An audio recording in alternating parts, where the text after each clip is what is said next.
Okay. It's just a little jitters from work. It's okay. It's okay. In and out, Diamond. I work for a business company. I do stuff for it. I press buttons all day. It's okay.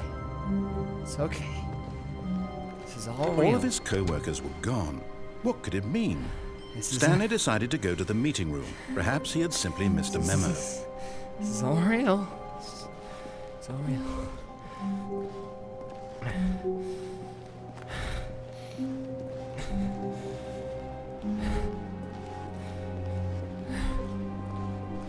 When Stanley came to a set of two open doors, he entered the door on his my left. boss. I'm gonna talk to him about it, and we're gonna get all this stuff sorted out. Yet there was not a single person here either.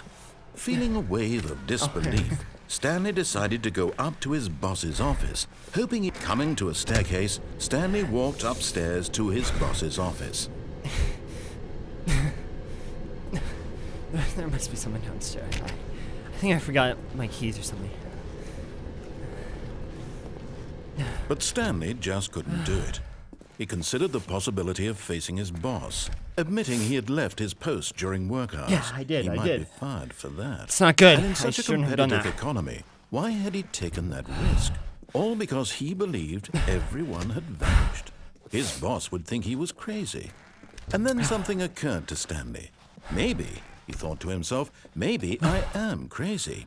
All of my co-workers blinking mysteriously out of existence in a single moment for no reason at all. None of it made any logical sense. And as Stanley pondered this, he began to make other strange observations. For example, why couldn't he see his feet when he looked down? Why did doors close automatically behind him wherever he went? And for that matter, these rooms were starting to look pretty familiar. Were they simply repeating? No, Stanley said to himself, this is all too strange. This can't be real. No. Last, he came to the conclusion that had been on the tip of his tongue. He just hadn't found the words for it. I'm dreaming! This is all a dream. This is all a dream. All right. Oh, what a relief Stanley felt to have finally found an answer, an explanation. His co-workers weren't actually gone. He wasn't going to lose his job.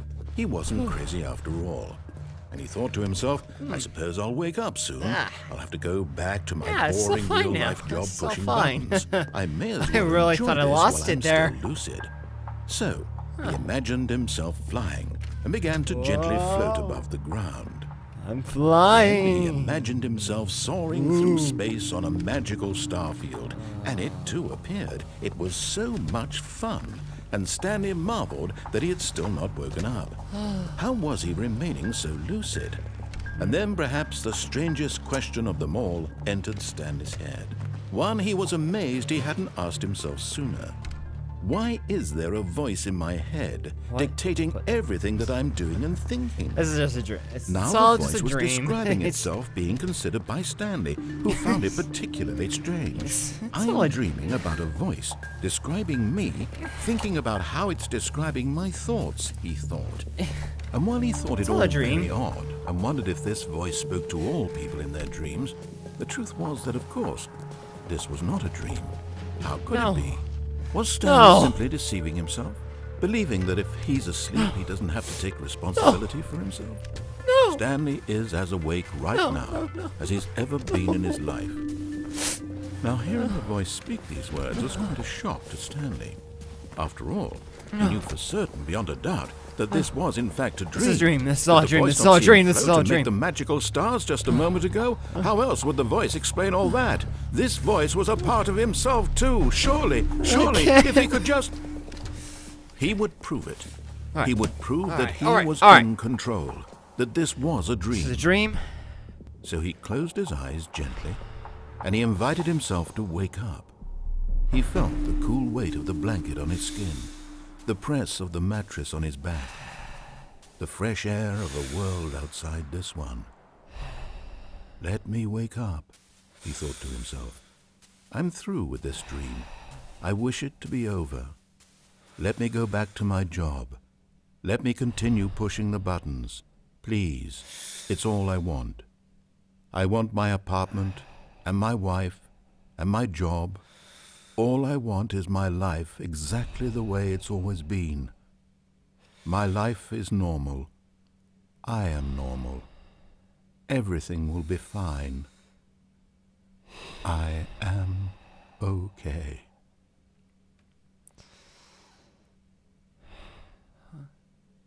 No.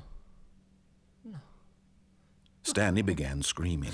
No! Please, someone wake me No, up. no, no, My no, name no, is no, Stanley. no. I have a No, boss. I have an no, office. no. I am real. Please, just real. someone I'm tell me real. I am real. I must be real. Stanley, I must Stanley, be. Can I'm anyone hear my This voice? is on. Who am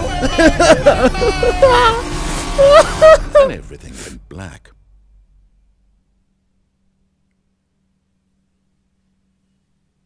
This is the story of a woman named Mariella. Mariella woke up on a day like any other. She arose, got dressed, gathered her belongings, and walked to her place of work. But on this particular day, her walk was interrupted by the body of a man who had stumbled through town talking and screaming to himself, and then collapsed dead on the sidewalk. And although she would soon turn to go call for an ambulance, for just a few brief moments, she considered the strange man. He was obviously crazy. This much she knew. Everyone knows what crazy people look like. And in that moment, she thought to herself how lucky she was to be normal.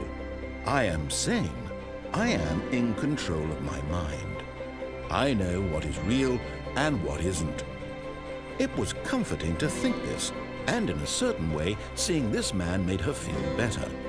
But then she remembered the meeting she had scheduled for that day, the very important people whose impressions of her would affect her career, and by extension, the rest of her life. She had no time for this, so it was only a moment that she stood there, staring down at the body. And then she turned and ran.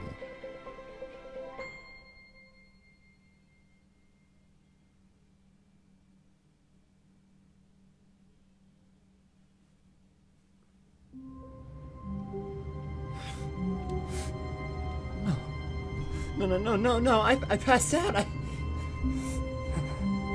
makes no sense. This makes no sense whatsoever. Okay, I need to think of the logic. Okay, how did I get,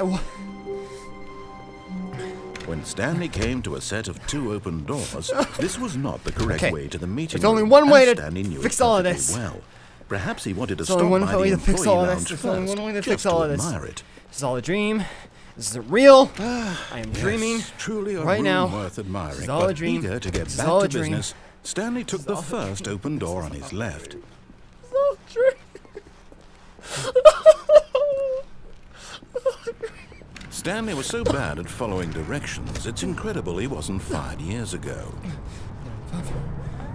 Look, Stanley, I think perhaps we've gotten off on the wrong foot here. No, this is all a I'm not dream. your enemy, really. This is all a dream. I This is all a realize dream. investing in This is all your a dream. choices, but in his eagerness to prove that he is in control of the story and no one gets to tell him what to do, Stanley leapt from the platform and plunged to his death. Good job, Stanley. Everyone thinks you are very powerful.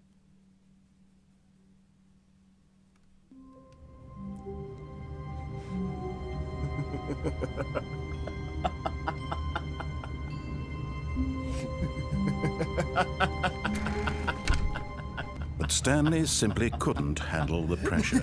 What if he had to make a decision? What if a crucial outcome fell under his responsibility? He had never been trained for that. No. This couldn't go any way except badly. The thing to do now, Stanley thought to himself, is to wait. Nothing will hurt me. Nothing will break me. In here I can be happy forever. I will be happy. Stanley waited. Hours passed, then days. Had years gone by? He no longer had the ability to tell.